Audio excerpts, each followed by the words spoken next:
they paused again, and everybody was like, what does this mean? This must be good. This must be good. We should go in now. Maybe not. Maybe not. Well, let's wait one more time. And TK, so here we are. Speaking of a matter of minutes, and by the way, this will have nothing to do with the saying matter of minutes, but they held interest rates this week, TK.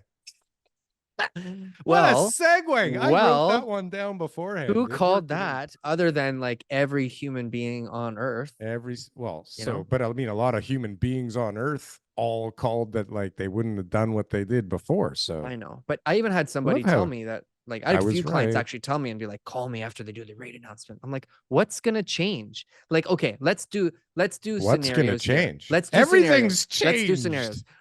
They announced this week that they're raising interest rates a quarter point. They announced this week that they are going to lower interest rates a quarter point. They announced this week that they stayed the same. How is that changing anything? God, they raised. That means everything's going to end again. Now everything's going to go crazy. I'll never be able to afford anything.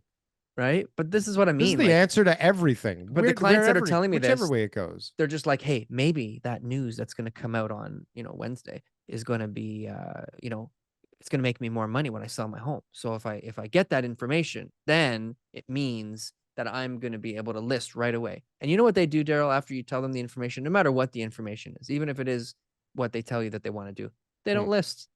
They don't list.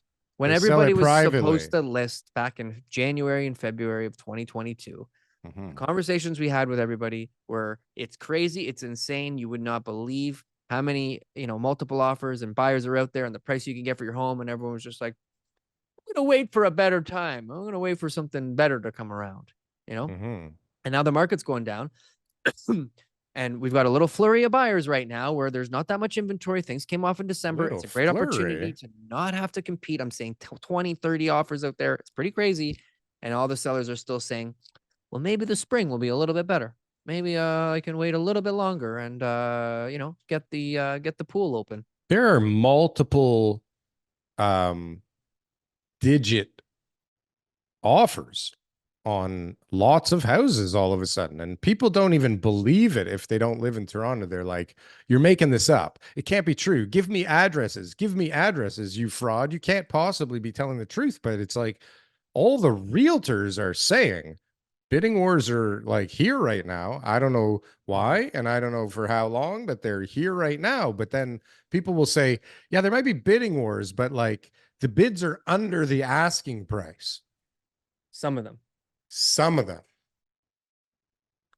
But mainly what's important to understand is that the prices that are getting these bidding wars, generally speaking, are all very undervalued. So it's like a 1.1, like everything's selling for 1.1. You listed it at $899.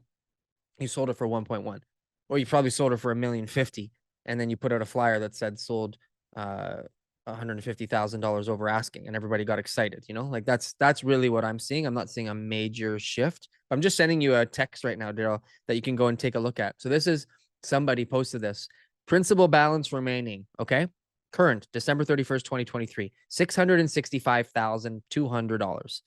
Prior December 31st, 2022, $665,923. For this statement, principal paid $700. Interest paid $42,400.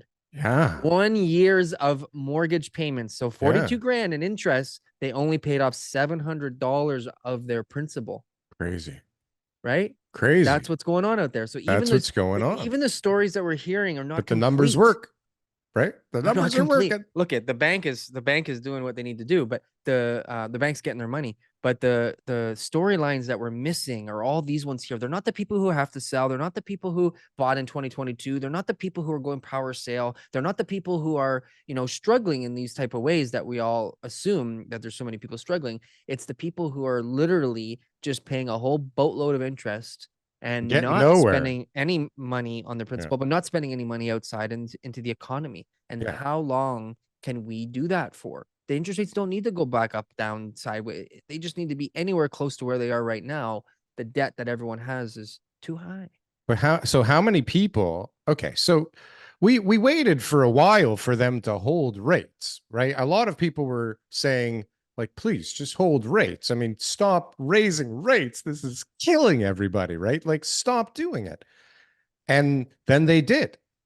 and people went bananas. So they started raising again, right? Yeah. And then they paused, and everybody didn't go crazy again. They stayed at the same level of crazy. And then they paused again, and everybody was like, what does this mean? This must be good. This must be good. We should go in now. Maybe not. Maybe not. Well, let's wait one more time. Hold. We gotta go. We gotta buy stuff, right? And now after the fourth one, it feels like everybody. First of all, everybody, like you said, knew it was coming, so everybody started buying just before this, right? And now it's like pandemonium, lineups in Milton and lineups everywhere, and Yorkdale packed, packed. The Yorkdale meter off the charts. Okay, so what's what difference does it make? Apparently, I think at the end of the day, it's really just going to be the job market. Like we're losing jobs. You got tech sector jobs losses. You got the Old Navy closing down at Eaton Center. You got people who are starting to lay people off in small businesses. You got 25% of SEBA loans were not paid back, like 200,000 loans that were not paid back, which means 60 grand would be forgivable, or sorry, 20 grand would be forgivable. You pay back only 40. So you get basically a free $20,000. They don't have it though. They don't have so it to pay back pay to it back. get right. So they end up just with a loan that they thought that they'd be okay to pay back. Hey guys, thanks for watching our clips channel. Why don't you go and check out some more clips? We got lots of other good content somewhere over here. Don't forget to like, comment, and subscribe. Boom. That was good. That was good. I like that. That was good.